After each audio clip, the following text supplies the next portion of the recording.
This is Real News Media TV, coverage you can trust. Please like, share, subscribe, and hit the notification bell. Select all for daily news updates. Monkeypox patient back in hospital isolation. The monkeypox patient who fled the Maypen Hospital in Clarendon early Saturday afternoon is back in isolation. The hospital's chief executive officer, Eugene Clark James, confirmed the development. He is back and he is safe, she said, declining to state where the man was picked up.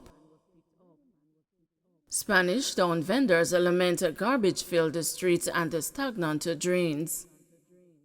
Although it has become a regular occurrence in the heart of Spanish Town, St. Catherine, to see drains overflowing with stagnant water and debris and garbage piled high on the streets, the people working in the area believe more can be done to ensure the streets are cleaned and remain so.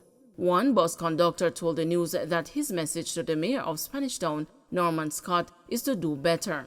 Describing the state of the drains across from the Spanish Town shopping center on Burke Road, 45-year-old Ansel said, "If rain barely do, the whole of the town turn one little sea.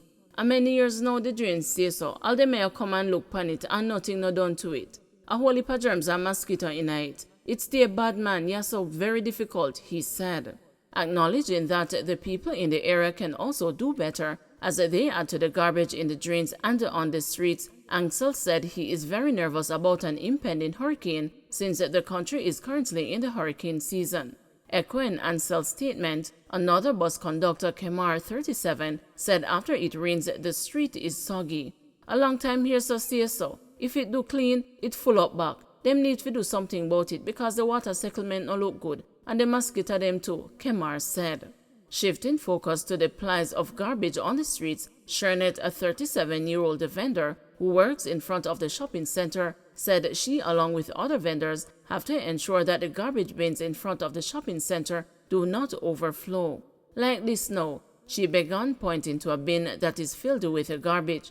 "You see when this full up, the street cleaners them don't take it up. Them say enough for them work. It go high and pile up and them nah look pan it. We have to clean it because the man them feel like say true we sell out here and we nasty it up. But I know we nasty it up. That they hear so and a passerby come and them throw box in it and it full up," Shernet explained, adding that the garbage truck does its rounds every morning. In an effort to keep the area clean, Shernet said she pays someone to remove the garbage on a regular basis. "We have to give them like 1-2 bills or $150. And a madman, yeah, if you give him $100, he might go tell you if you put 50 shilling more upon it. It affects us, but if we business and we sell out here, so therefore we have to clean it up. Me have to do what me have to do," she said. At the same time, another vendor who operates alongside Shernet, 50-year-old Sandra, said while indicating a garbage bin that is filled to the brim, "The bin there is me put the bag there in there and the street cleaner them not take it out. I yesterday me put it in." However, speaking on the issue, Mayor Scott told the news that in addition to installing garbage receptacles along Burke Road and leading to Oxford Road, he ensures that the drains are cleaned on a monthly basis. "And the only entity that cleans those drains, the last time I cleaned that drain when there was some heavy water in front of the plaza, it cost us almost $1 million. That's an exorbitant figure. That was done about a month and a half ago," Scott confirmed, adding that he does this even though it is the duty of the National Works Agency. Noting that the drains are very old and too small to hold the volume of water seen during heavy rainfall, Scott said, "The last time I got accustomed to really reconstruct those drains, it was a huge figure. It's over $1 billion and that was over 10 years ago. So I can imagine how much that would take now to really reconstruct those drains." He stated that the culture of the people needs to change as well to ensure that the drains are not clogged by man-made garbage. "The game is a twofold game, you know, because I'm sure when I say we can dispose of our garbage in a better manner, they'll say that if you don't look and see the receptacles full up very quickly. So they'll say there needs to be a system of removing the garbage out of these receptacles on a timely basis, and that would fall under the National Solid Waste Management Authority," Scott said. Numerous locals and tourists rushed to hospital after traffic accident in Orange Bay, Hanover. A member of the Jamaica Fire Brigade is reporting that numerous locals and tourists have been rushed to hospital following a motor vehicle accident in Orange Bay Hanover in the vicinity of Rhode Island on Saturday afternoon. A 15-seater bus and a truck were involved in the crash. More details to come. Cornwall Regional Hospital can make adjustments to treat monkeypox, says SMO. Following the recording of one local case of monkeypox, Dr. Derek Harvey, the senior medical officer at the Cornwall Regional Hospital in St. James, says that the Type A facility can be repurposed as necessary to treat any cases that may appear in Western Jamaica. Monkeypox is going to be one of those diseases which requires isolation, and it depends on the symptomology of the patient, Harvey said. He told the news that steps would have to be made to repurpose the Cornwall Regional Building again, similar to what has been done with COVID-19. So if somebody becomes very symptomatic and has to be kept in hospital and isolated, what we'll do is to go back to converting some of the spaces which were opened for non-COVID patients and to make them monkeypox isolation areas, the SMO said. His declaration comes 2 days after Health and Wellness Minister Dr. Christopher Tufton told a press conference that the viral infection was confirmed in a patient who had recently returned from the United Kingdom. The patient was isolated and his close contacts quarantined following contact tracing. Monkeypox is transmitted from person to person by close contact with lesions, body fluids, respiratory droplets, and contaminated materials such as bedding and clothing. Symptoms of the disease include a fever, rash, and swollen lymph nodes and can last between 2 to 4 weeks. Following the discovery of the monkeypox case, the health ministry warned that with entertainment activities set to take place during the summer period, partygoers should observe health protocols to protect against the spread of both monkeypox and COVID-19.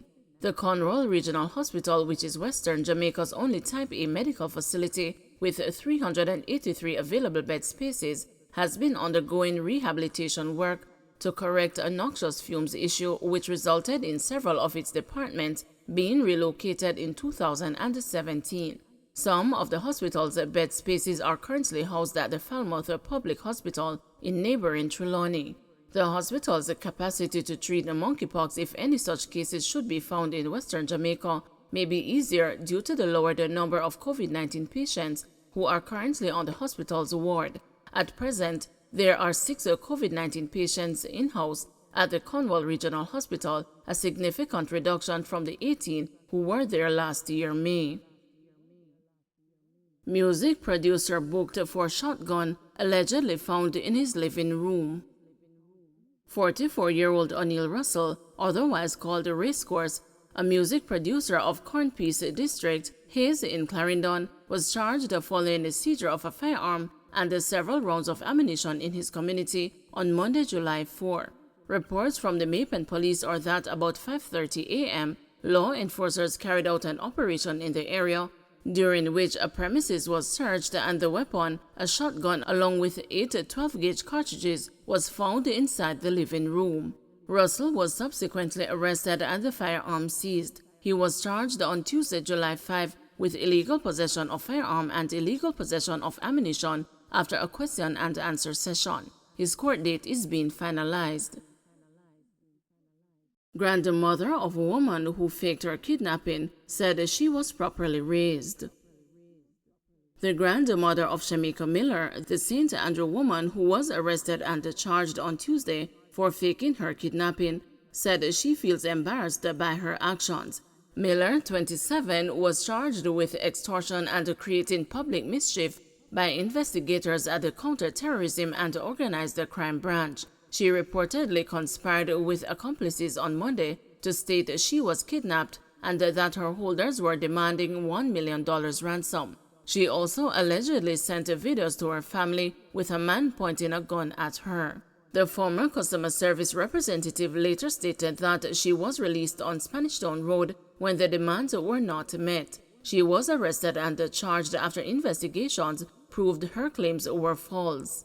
Miller's grandmother, Una Campbell, 64, told the news that not only was the family embarrassed, they were also surprised. How you feel want money where we never have? We there want a better place to live, where we can't afford. And where the money would have come from? The bemused senior citizen said at her home in Seaview Gardens. Me no know if she get threatened because I no like say she in need more than nobody else, or she hungry or anything. She's a working class person, always a work, always have her own. Me no know what could have caused this. Campbell said that she helped Teresa Miller, who has a 5-year-old son, and her other 11 grandchildren to have strong social values. Me teach her the principles when my mother teach me. You fi be honest and have principle and so on. You no fi bear any false witness against anybody. Work hard for what you want, she said. A picnic where grow up in a love, go to church and every little thing. Then you go wait till 27 years if you do all of this? Campbell, who has diabetes and high blood pressure, said that she would love to ask Miller why she did this. Me no expect this from her. When we first hear, everybody start bawl, cause we afraid say them a go kill her. Then the little baby start bawl say me want my mother. Boy, it look like she never did a thing about her family. Me no know what else to say. Cause if you did a thing about your family, you wouldn't do this, Campbell said. According to Assistant Commissioner of Police Anthony McLaughlin, the head of CTOC, the investigations were ongoing as lawmen seek Miller's accomplices. Though she is angry, Campbell said that she was hoping for the best for her granddaughter. This morning when me see the news, me bawl out mighty God and me start pray to Father God to keep her safe. Me start beg Father God to cover her because him are my only protector, she said. Don't forget to like, share, subscribe, and hit the notification bell. Select all for daily news updates.